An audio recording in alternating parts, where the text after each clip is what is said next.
Unheard of. Okay, is everybody ready? No?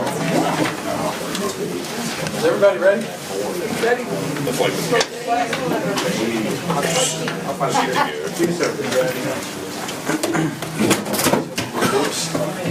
Don't let anything fall. Before we start the meeting, I'm going to take a moment of privilege and see if anybody can put this two and two together. Let's see. While Elvis Presley was rock's first pop star and teenage heartthrob, somebody was its master theorist and conceptual genius, and wrote Johnny B. Good, Little River Beethoven, Sweet Little 16, You Can't Catch Me, Promised Land, Too Much Monkey Business, Brown-Eyed Handsome Man, and Mr. Elston's laughing because he doubled. Here. Councilmember Lovejoy. Yeah. Councilmember Sebeski. Here. Councilmember Wolf. Here. Quorum is present. Okay, very good. We've got a great crowd tonight. Welcome, everybody. Staff and citizens alike want to thank everybody for being here. We've got a number of the members of the Utility Commission. Thank you all for being here, along with their chair. Mr. Weber, Mayor, good to see you. Always good to have you. We've got a number of things to do, including a closed session tonight. Work session on the enterprise funds, utilities, water, sewer, electric, stormwater, solid waste, airport, and of course, enterprise capital. And we'll go into closed session after that. Mr. Bean, you've got the motion. Or a motion. I will have it. Very good. You will have it, I promise. Sir. So, Mr. Pates, help us out. Good evening. Good evening. Congratulations to North Carolina, by the way. Thank you. Condolences to UVA. I should have known. Better luck next year. Still only one weekend through, so who knows. We're going to focus primarily on utilities areas tonight. There's several of those funds, and you've got quite a few folks here that are interested in those. So we're going to start right on page 233.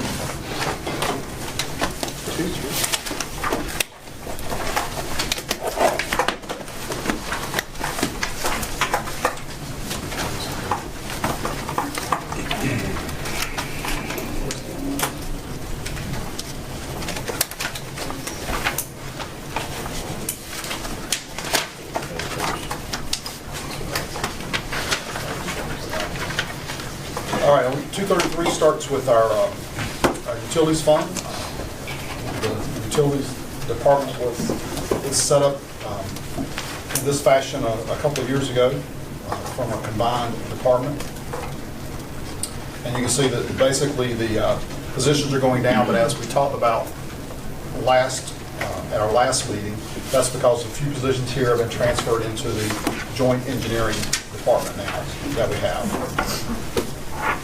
So other than that, one main position issue for utilities is the one new position for I&I enhancement, looking at those things, and you'll see that in the sewer fund.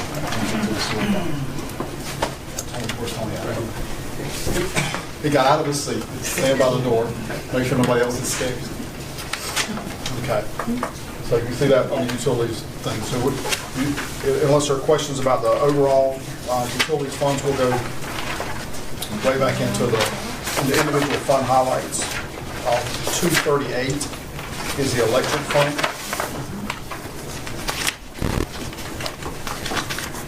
There's a little bit of increase there in the sales and connections, but primarily that is because of a pass-through charge, not the rates are remaining stable in the electric fund. Most of the personnel, most of the increases, you see a fair amount is some down in the bottom of that, but we'll keep moving on. Utility administration is on 240. Not much changes in that. Utility billing is 242. If you have questions there, again, very, very minimal changes. We did add a position in utility customer service. It's the next page coming up during this past year to help with our billing issues, or basically collection of funds and answering the phones. So we'll see some increase there in the number of phone calls that they answer. Electric utility, continuing on, 245 is the positions there. You see the engineering positions that have moved. 246 is the operations center. Followed by administrational 247. What we do is, as we mentioned before, in our, particularly in the electric or in all three of the utility areas, we do get very high ratings from our customer satisfaction survey reports. So we feel really good about that. The community feels like they're getting good value out of our utility areas.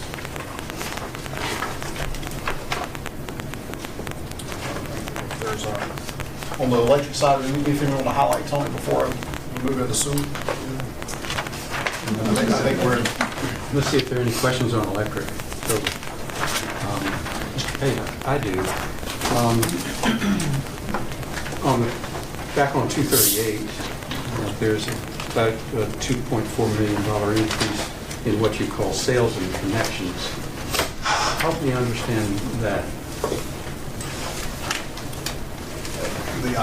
Lynn will back me up if I'm wrong, but that's all just the pass-through money. There may be a little bit of sales increasing in there from. We have a pass-through that it's a fuel adjustment rate that we have, and we anticipate. We don't know exactly what's going to be because we haven't been given a number yet, but we're budgeting for an increase because it was at such a low level this past year, and we've been told by Dominion that it is going to be going up. We just don't know exactly how much. All right, that's the rate change that you may get as a pass-through to Dominion that you don't know about yet. What is it? It's all 12 cents or something like that. It's half a cent a kilowatt hour. Okay, I thought it was 0.12 or something like that. Well, the rate right now is 0.002 something, and we 2.5, and we expect it to go up to 0.007. Okay. Good enough. Yeah, and I think the number you're thinking about might come up. And I just want to get the stormwater. There's just a slight increase there in the stormwater fee. So this is just what you anticipate, and you don't know the number yet, but that's an anticipatory number. It's based on the best information we've been given from Dominion as of January. I just thought that $2 million out of a $41 million item was pretty steep.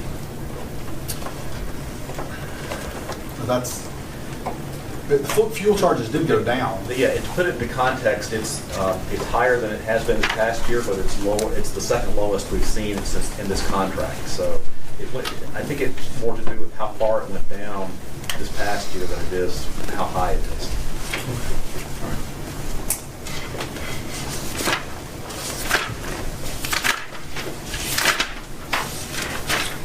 Okay. Moving to the water and sewer sections. There's 248, 249 is the administration vote for the sewer and the water utilities. No significant changes there. 251 shows the positions. And again, that's where you see two engineering positions were transferred, but we did add one water and sewer utility tech as recommended in here to deal with I&I issues. When you continue on, the utilities continues to keep following through there, 253 is the water fund. In the water fund, we are projecting a slight increase in the rates there. I think that's the one that's 5.4%. 5.4% in the water fund. Be about $1.10 is the average residential customer. About $1.10 a month for the average customer. In the water fund there, you saw in some of the presentation, they are anticipating some some connections particularly in the Gateway or Landings at Cannon Branch project. Those funds, when those tap fees come in, will be set aside for future capacity in both water and the sewer side. So you see some increases there that show up in the fund, but those are really just set aside fund monies. And then we'll talk about capital a little later, but a big chunk of the issues in the water fund are related to capital expenditures, primarily the transmission line coming in from the water plant, which is a project we've been working on for several years now, and it'll be several more years, but I think they're doing a good job of trying to get that done as cheaply as possible by working with our neighbors that are doing work on the roads there in Prince William County, and so as much work as we can get done while they're paying for the mobilization and overhead cost is a good thing for us. I have a question. Yeah, I have a question too. Mr. Vane? Is there a sheet maybe in your budget overview that shows the increase for all the funds, what that means? I thought I saw that in your presentation, where you had all the funds, water, sewer, electric, and it showed the increase, trash, everything. Is that a slide in here somewhere? The slide was in the presentation, but if you go back to the budget message on page 7, that may be the one you're referring to.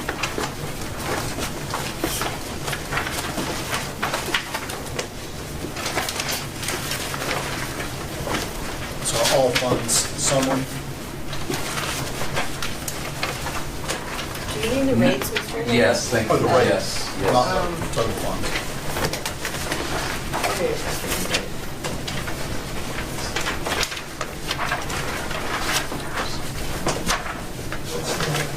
I know in the budget presentation it's there, yes. Yep, here it is. Page 12. Yeah. That's not in here. What's this? No, it's in here Embedded in the text. in verbiage, but not in, that chart was on the presentation. So 0 electric, 5.4 water, 0 sewer, 0.12 stormwater, is that correct? That's the average. That's the average? If you turn to page 27 in the budget and brief, there's a little paragraph in there as well, and utility rate changes.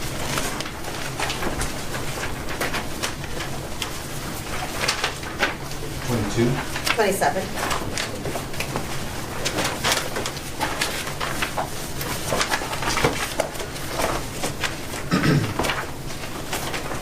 But in essence, as we go through the whole enterprise areas, that the numbers that you're talking about, there's 0 electric, 5.4% just in the water, 0% change in the sewer rates, and a 12-cent per month increase in stormwater that we'll talk a little bit more about as we get to the stormwater fund. So the water rate increase, that 5.4% adds up to about $1.10. So that's why you get in terms of rate increases, it's $1.22.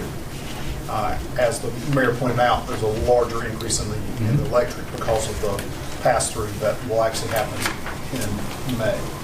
Yeah. It's not a rate increase by us. It's not a rate increase by us, it's a pass-through that we have no control over. But in essence, it's in the water and sewer combined, a lot of people would look at those as combined, and so the rates would be very, very moderate as a combined rate.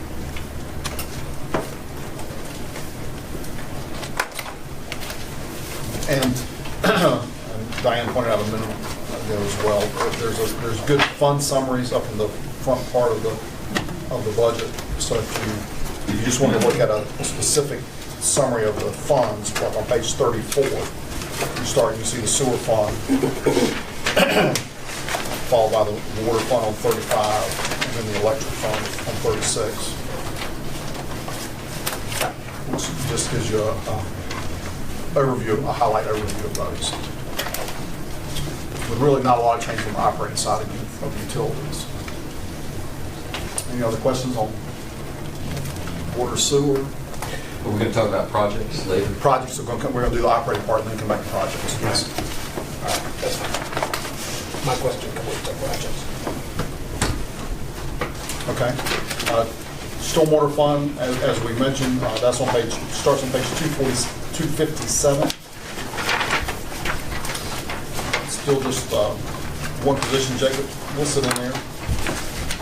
In that fund, the one change that really is going on in the stormwater fund is that, as you know, we've got a new pond that's being finished up behind the hospital, and there were some changes made in a couple of our other ponds, so we're shifting the maintenance and of those stormwater facilities to the stormwater fund. So that's what the real small increase in that fund is for.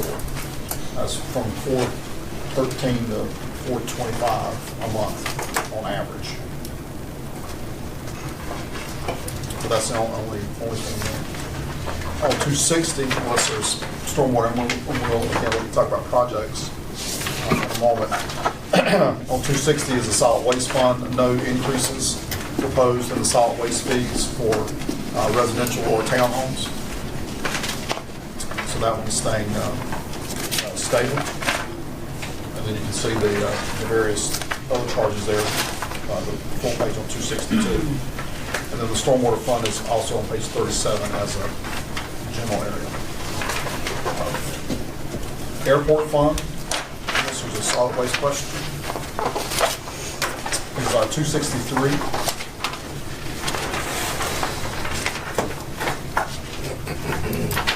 A little bit of increase here in revenues. That Juan is getting some additional revenues from Juan and there's something to do with Juan.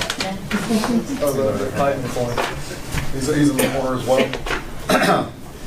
That's a little bit of additional property income that's coming in from the airport. And they do a good job of trying to make sure that we're maximizing our ability to earn money off the property that's there. But overall, again, a relatively flat budget. I think that shows a reflection of still trying to maintain the operations out there with the base that we have.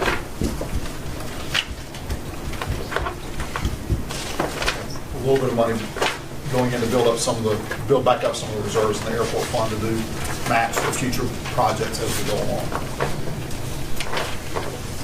Okay, and a lot of these, again, most of the enterprise funds, you may have more questions when we get to the projects here in just a few minutes. That's where a lot of the big dollars are for them. Any operating airport questions? All right, we'll keep moving along. I'm going to hit the enterprise funds here just real quickly, and then we'll go into the capital. Just to make sure if hopefully you review these if you've got any questions. Building maintenance fund, that's the fund that we use to maintain all of our structures. So that's set up as an internal service fund. Each of the departments pays into this fund based on the square footage that they occupy in the various buildings, and then the building maintenance group maintains all of our facilities. We have, again, no real significant changes in that fund. 272 is the vehicle maintenance fund. Again, it's the same concept.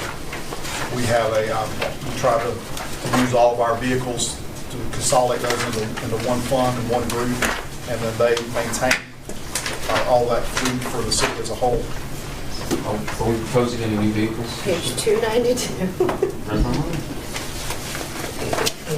And can you explain again the significant decrease in the vehicle maintenance fund? Mainly the fuel, cost of fuel. Anticipated. A drop off in the amount of vehicles that have been purchased from year to year. I think we're purchasing less vehicles than we did Purchasing fewer vehicles in the previous year.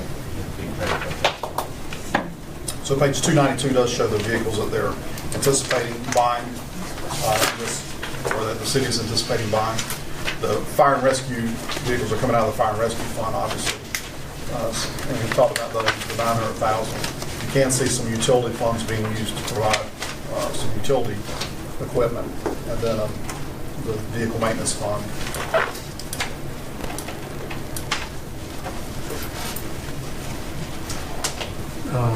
Mr. Pate, the two pieces in the fire and rescue fund, have they been ordered, or is this just a budget? These two are in the budget for next year. This is just the budget for them. They haven't been ordered. That's correct. Okay. The piece that is under order, that's on order this year, out of the fleet plan, is the replacement for the heavy rescue as a rescue engine. That's in the 17 budget, right? That's in the 17 budget. And these two haven't been spec'd out. These have not been spec'd out This is yet. just holding After July. placeholder for the purchase. Like, this is consistent with the fleet plan that was adopted by council Yep. 5-6 years ago, and we're just continuing to replace those. And as we mentioned in the message, we've actually done, from my perspective, a very good job of updating and keeping the fire equipment in good shape. So this will continue us along that path. Information technology, unless there's another vehicle question, 275 is, again, showing a little bit of a small decrease in the fund overall, primarily because of less capital that's being looked at for next year. Our IT fund takes care of all of the computer equipments for the city as a whole. A big part of what they've been focusing on is the ERP project, the financial systems. This year, they're concentrating on the planning and development, or the code enforcement side of the planning and development, of community development, and also the HR payroll. So that's that all of your employees want to make sure we get that correctly. But again, no significant changes in that. Okay, just some final few small funds back here. The PEG fund is our public educational government money that we get in for the TV channel. So some of that money has been spent in the last couple of years actually on updating council chambers to get better sound and picture quality. So no significant changes there, although Andre's got a big project for the summer to continue that effort. Speaking Carper House. Mr. Pate, just a thought, there are a lot of people here, because I remember that PEG fund, though the money is relatively small, it's still being used only in city council chambers or the like. It can only be used for specific purposes, which are basically to improve the broadcast that we're having of our TV, on our TV station. Good enough, thank you. Speeding Carper House, 282. Just to bring council back up to speed, I think this is still a winner. There's been a lot of work done on cataloging what's in the Speeding Carper House. I think the HRB will be looking at that, or the museum board, one or the other of what the next steps might be for that house, and whether it's should remain a part of the museum system, or if it might be put to better use in some other thing, as in some other way. Not as part of the budget, we'll have that come. No, exactly. Yeah, the budget in here is basically we're using money just to basically maintain the structure, pretty much mowing And the yard, we trimming. got some complaints from the neighbors, so we hired one of our contractors to mow the yard and take care of the bushes and the trees. All right. That was pretty straightforward. Cemetery Trust Fund, just a little bit of money coming out there to help, again, to maintain our cemeteries. So no significant changes there. All right. Any other questions so far on into that part today? I know we've covered a lot of the budget over the last couple of weeks, and how the case may be. So we're maybe like me, you're getting kind of worn down now. All right, we're going to move into the capital section. We'll come back later if we need to, but first we'll start with sewers. What comes up first? 397.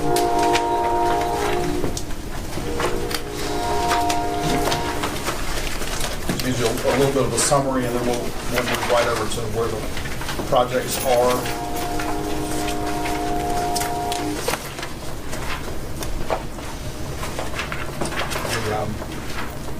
If you're looking at page 399, there's really only one project scheduled for 18, the upper flat branch interceptor replacement. Is that along Winters Branch? Yeah, that's down by Stonewall and Beauregard, where we have a low point. There's a large structure there, and we have some overflow conditions there. We need to reconfigure the sewer in that interchange.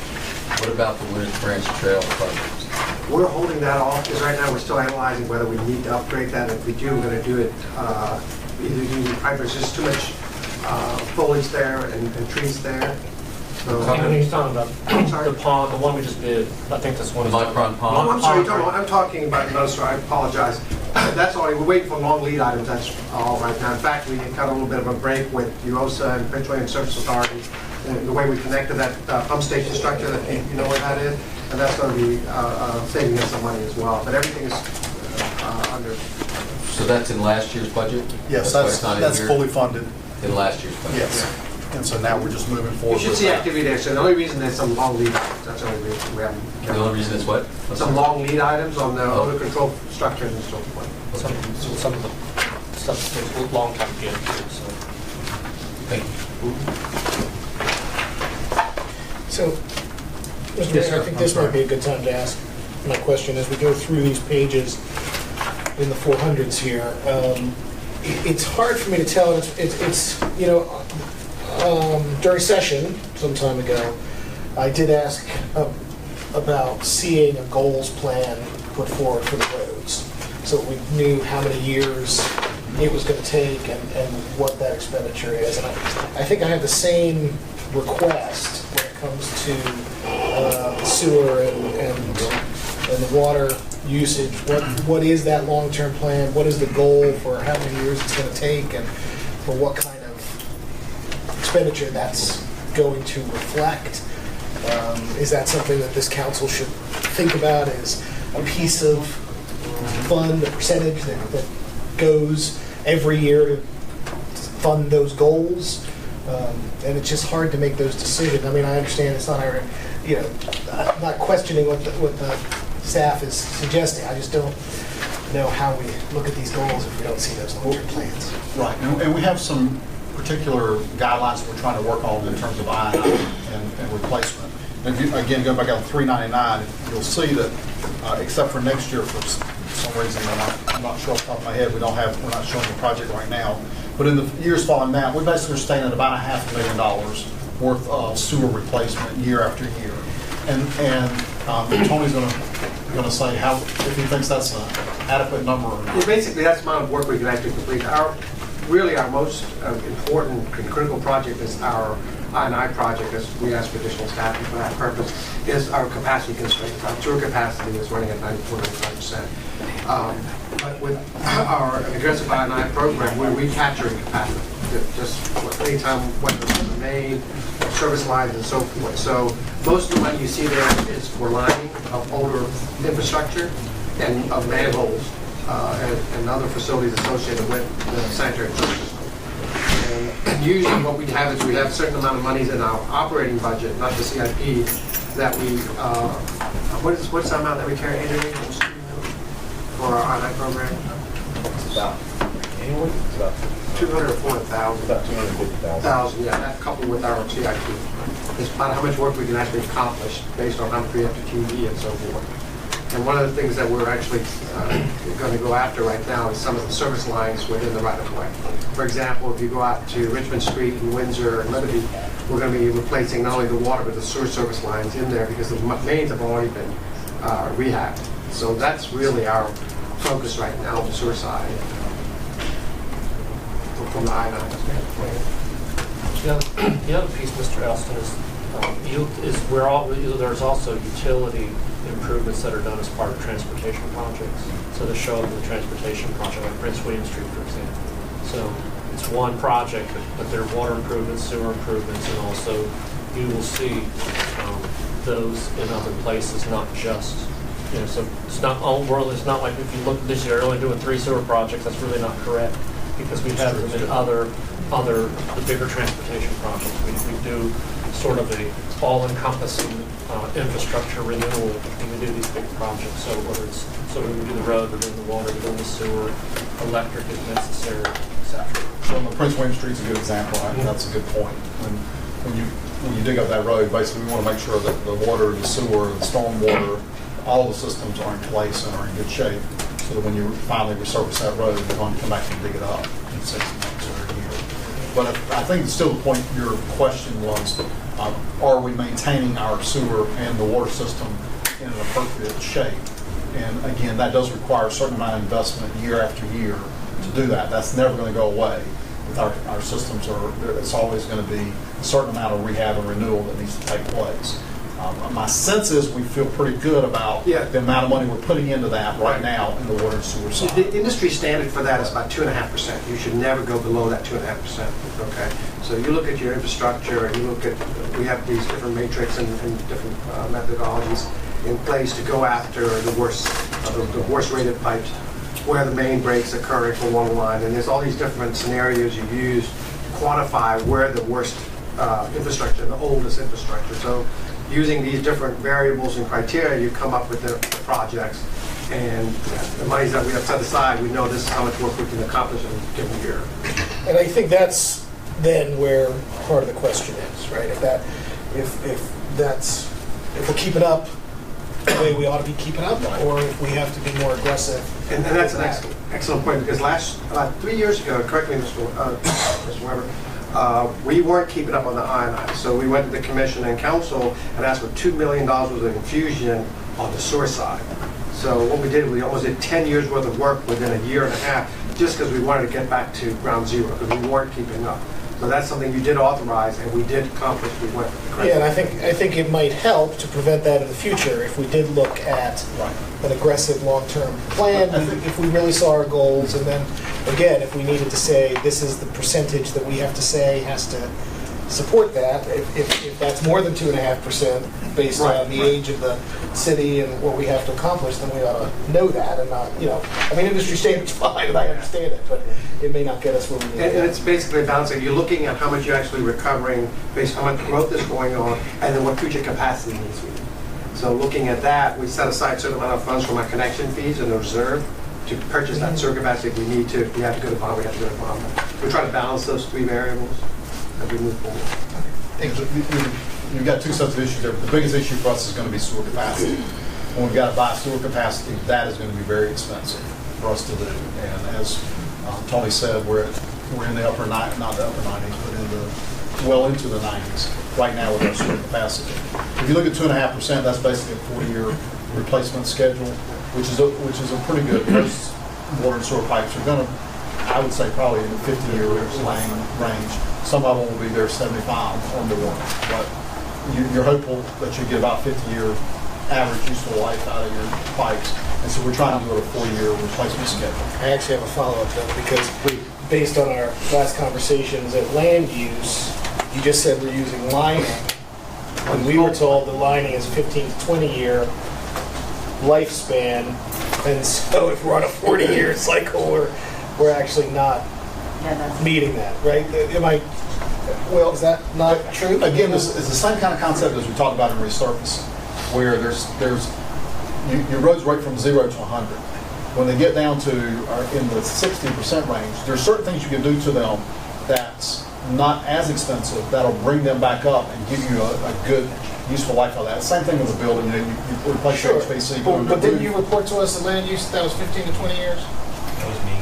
That was for the lining that we had put in for the storm sewer line. And you might get more out of it, but 15 to 20 is, you can be certain that for 15 to 20 years, that pipe will function as it should be. And as Mr. Pate indicated, that's about where you get that 60%. We start have to be aware of it, and you might have to increase the frequency of your video inspections to determine if you're going to get much more life out of it. The thing about lining too is that it's actually much less disruptive to the community and the homes. Well, so there's some advantages, and sometimes you can go back in and reline. I'm not against the work, and again, I'm not trying to question the decisions that are being made by the staff. I'm asking whether that 40-year replacement plan is matching the 20-year life cycle. That we're but keeping the line. Well, lining. There's a lot of variables of lining in terms of how deteriorated the pipe is that you're lining, what the material is that We'll get there.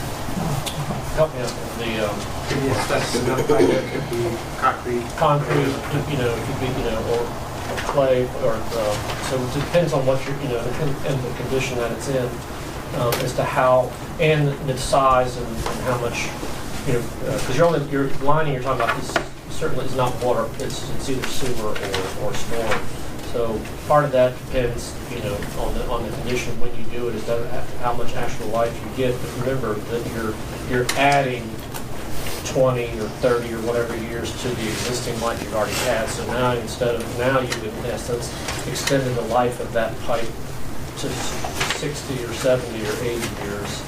Because the typical rule of thumb is for original pipe is 40 to 50 years, depending on the material, if you didn't do anything to it. So then if you do lining, you're just extending that useful life that much longer. It's not necessarily doubling it, but I mean you're then.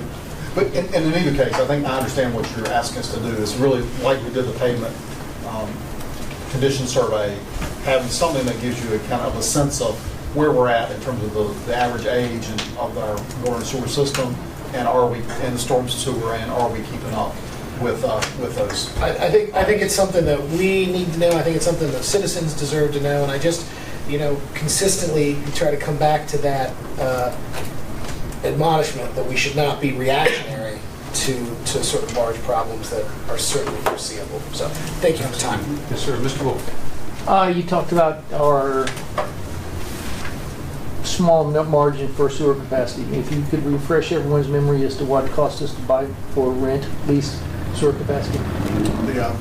I can do that. Yeah, right now the market rate for 1 million gallons per day capacity, 1 million gallons, I'm sorry, not there, is $22.2 million. And that's for how long? That's the buy, that's the purchase? Just to purchase that capacity. Purchase that capacity going forward. And right now the 4 member jurisdictions, Manassas Park, Prince William County, Fairfax County, and ourselves.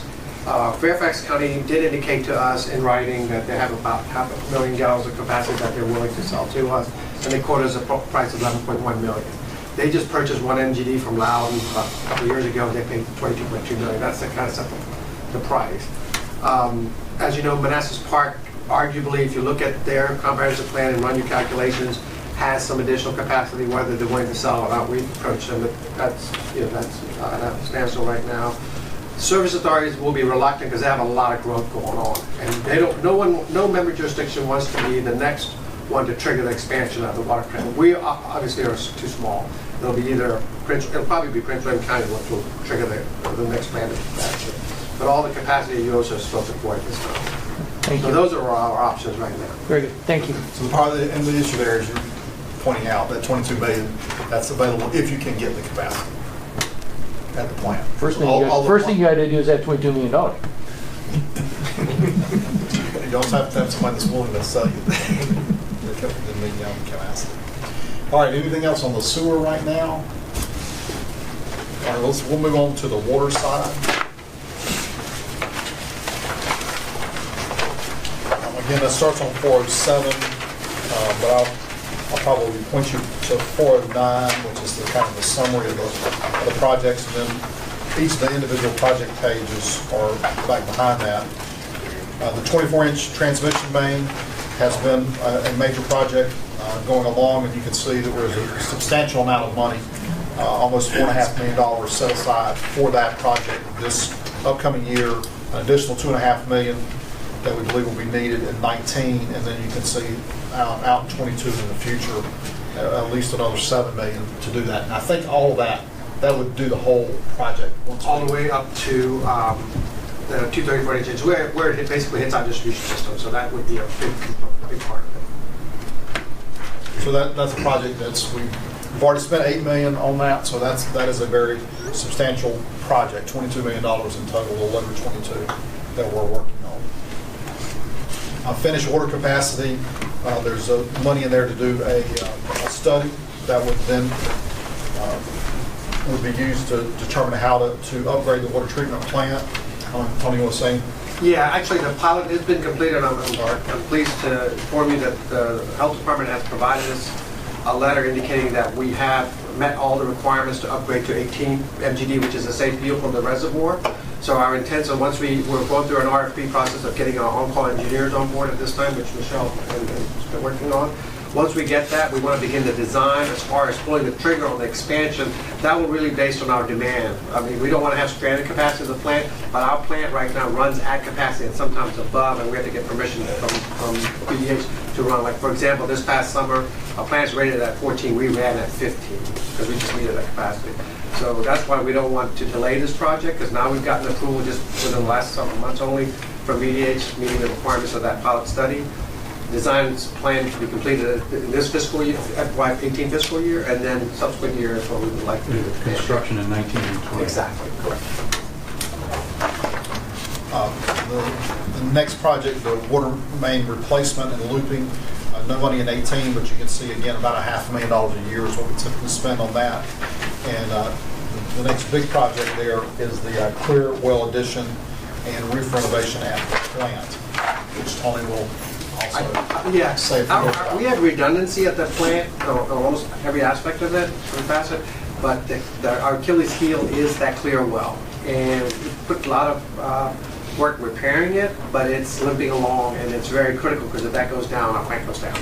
So what we want to do is put the second clear well online, then take that one offline, make the repairs, and then we'll have 2 clear wells. So that's ideally our plan. We want to get that started as soon as possible. You can do that in 18? Yes. Great. And again, we don't own the sewer plants. That's why you don't see sewer plant issues like that in ours. That's done by UOSA, and then we pay into that when they do those things. We own our own water plants, and we're dealing with those. Again, continuing on the interconnecting water mains, meter vaults. Sorry, there's a little money in that for this upcoming year, but that's a project that our utilities department is working on to make sure that we've got the ability to get water both to our adjoining neighbors and from our adjoining neighbors as the need may arise from time to time. And then we also have water plant improvements as W70 on page 415. And in 18, it's the super pulsator vacuum chamber. Yeah, those are really R&R work, refurbishing and replenishing the system. That would be really, it's difficult to explain that piece of equipment, but it's basically where the water enters, the raw water enters, and then it's spent to 4 different filters. Well, what if we don't want one? I guess you don't like your water. A little bit of trouble. Then you'll be buying a lot of bottled water. We can help Flint, Michigan. We do not want to be that. Okay. Anything else at this point on the water side? We'll move into the electric projects. They'll start on 419. Again, if you get to 421, you get a summary listing of all of the projects and the things that we have ongoing for next year. The airport substation expansion, you can see, has actually been completed. That was a great project that was done. I think you saw some pictures of that last year. Underground cabling will be continuing on, although not in 18. In 18 they are doing some, but it's actually in another project in the Fairview area. The New Generation Initiative is the first one that's there for money for 18. And going back to you. Do you want me to do that? Or do you want to go for that one? Go ahead. Good. Basically, what we're doing with that, as you know, is we purchased a jet engine from Micron, if you recall, and we purchased that with Harrisonburg, only 50% of it, because they can help maintain it and so forth. The other is to really try to get the old generation out of Church Street. We have 2 older diesel engines that we want to retire. It's going to become cost. We have to keep those running. The other ones in there that are in good condition, we may relocate them. There's 2 in Dean, which we want to use behind the meter. We're going to be talking to the hospital to put it behind the meter, do load management. It's more lucrative for us financially to do it that way.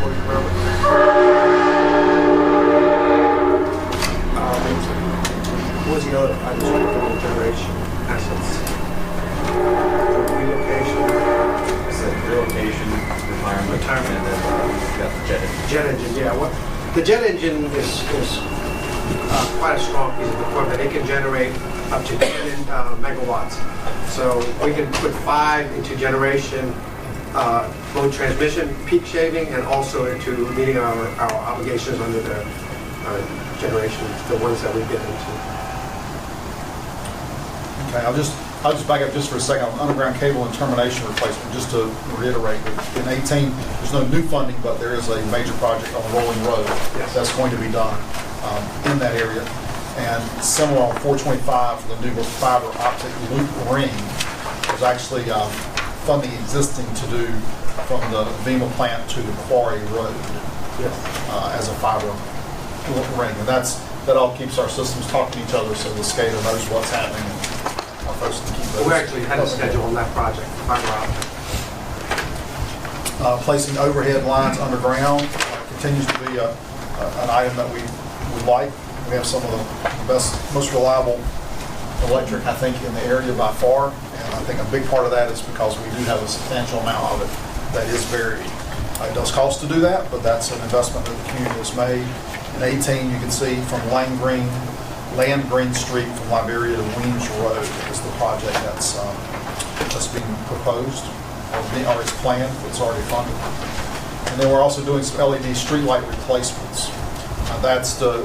That will actually save us a substantial amount of money in the cost of running those streetlights over time. So we're got that started in the budget to do that. I don't know how many per year that actually gets us, but. Mr. Tate? Yes. On the street lights, because it's over a 7-year time frame, is there a plan of which areas will be done over, like, which ones are being done when? I'm assuming they're going to be done by streets and by subdivisions, things like that. Yeah, it will be. We're still, if you see the planning money in prior years, we're still in the evaluation phase to determine, specific fixture, and part of that process will be to sort of outline the schedule and how that would take effect. One of the things we're looking at, actually, there's a couple of firms that have expressed interest that will actually replace them all at one time. And we'd still fund it in much the same way, but we don't know if that's cost effective or not. So we're still having those discussions, but we'll certainly put out a schedule once we know it, but it's not one known yet. That's something that you're doing right now, though, correct? It says that this looks like implement 100 for 18, 19. Right.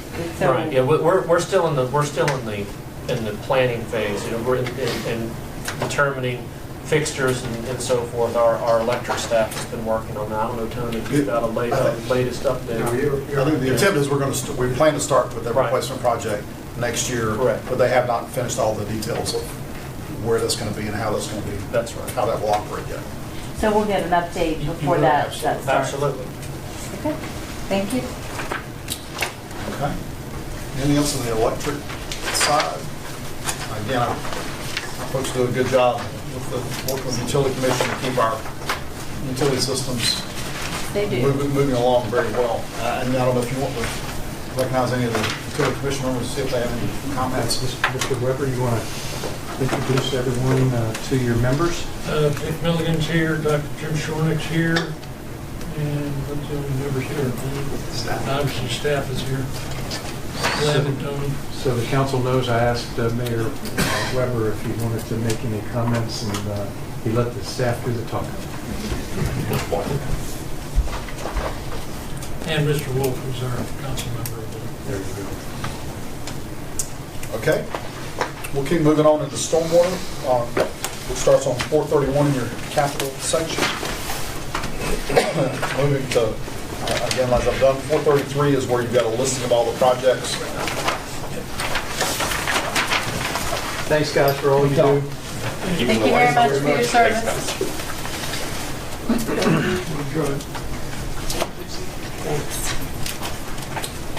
433. 433. And you see there's a big chunk of money there at Prince William Hospital that's about to be completed here shortly. School Street drainage was another project that's being done, and then Hazel Drive is the main one that's scheduled for next year, or at least the planning of that project on 438. I don't know if you, Michelle, have any comments on Hazel Drive? That's, yeah, it's just drainage improvement, and that's actually in the same area. We're talking about sewer on Upper Flat Branch. They sort of run in the same area, and so we're looking to sort of tag team and do both at the same time so we can, again, minimize the inconvenience. The next project, the next page after that, 439, is actually one we'll be working on next year, I think, pretty hard on the School Street drainage, which is comes off of the Prince William Street project as well. And then you can see there's a variety of projects that are planned out over the next couple of years, and then a couple of really big projects that we're still doing some studying and consulting on, potentially Winters Branch Stream restoration, Flat Branch Stream restoration, and Sumner Lake Stream restoration as long-term future projects. Mr. Elston? And I would just say that when I was looking through the budget, this area, when you look at future, that's a big impact on the city in a way that some of these others, certainly we have things planned for the future, but this is, again, it looks very impactful, and it would be nice to see a multi-year plan for that. And that's a good point. I do know that with the new management of the stormwater fund and things we got going on, they're doing some review now of all of our requirements and what's out there, and working with the state. They're going to come back with a airport's next, so don't go too far. So you did it. You fly a coot right in the right time. Come on, who set you up, Juan? Get good. So they'll be coming back with some additional information on with the state and what the requirements are. And we're preliminarily, we think we're in better shape than we might have originally thought we were in the stormwater side with some of the improvements that have been put in place. Well, both of those are good things to hear. So. Exactly. All right, moving to airport. Again, that starts on 443. The summary page is on 445.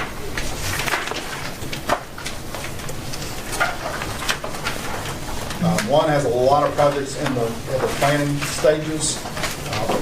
To a certain extent, I know one of the things when I first came here, several council members said they really appreciated the airport commission and Juan's effort to make sure we were lined up so when federal funds did become available that we were ready to go with our projects. So that's a lot of what these are.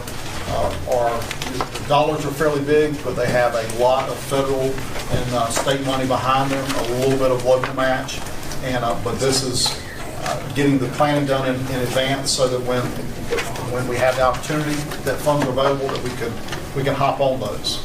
I think the biggest one for next year is the North End West Apron, which is page 447. Even though the airport funds of that is only about 66, it's a $3.3 million project. So, Juan, you want to say a little bit about that project? We're lined up with the FAA funding and the state funding, so for this year coming up and for next year, that's about all we can really do with FAA funding. Is in about 2 years is the planning process for those guys, and we're in good shape with the FAA. Right now, those funds are programmed for us, so we're in good shape. So I think that'll be another enhancement to the airport if we can get those funds in place. And that's a phase 2 project. Phase 1 will be going this year. So actually, phase 2 is scheduled for this year. One, and then for this budget, that would be actually construction for phase 2. And then the other major project for a fairly good-sized project for us in 18 is the installation of security fiber line. This is page 455. And again, this is enhancing our network. Juan, you want to say a little bit about that? Yes, sir. As it stands right now, we do not have really good connectivity on the west side of the airport, especially at the tower. So this is actually an in-house project in which we will be having the folks here at the city who handle the the fiber line to do the installation, and we would be seeking funds from the Department of Aviation to help pay for the cost. And then the rest of it would come from the airport fund. So hopefully this project will give us the type of connections the FAA needs on the west side of the airport. And of course, the FBO that's over there now could take advantage of this as well.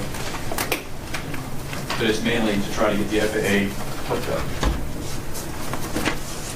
And then, and as I mentioned, Juan's got quite a few projects that are out there in the planning stages, so that it will be ready and available when federal funds become available to us as well.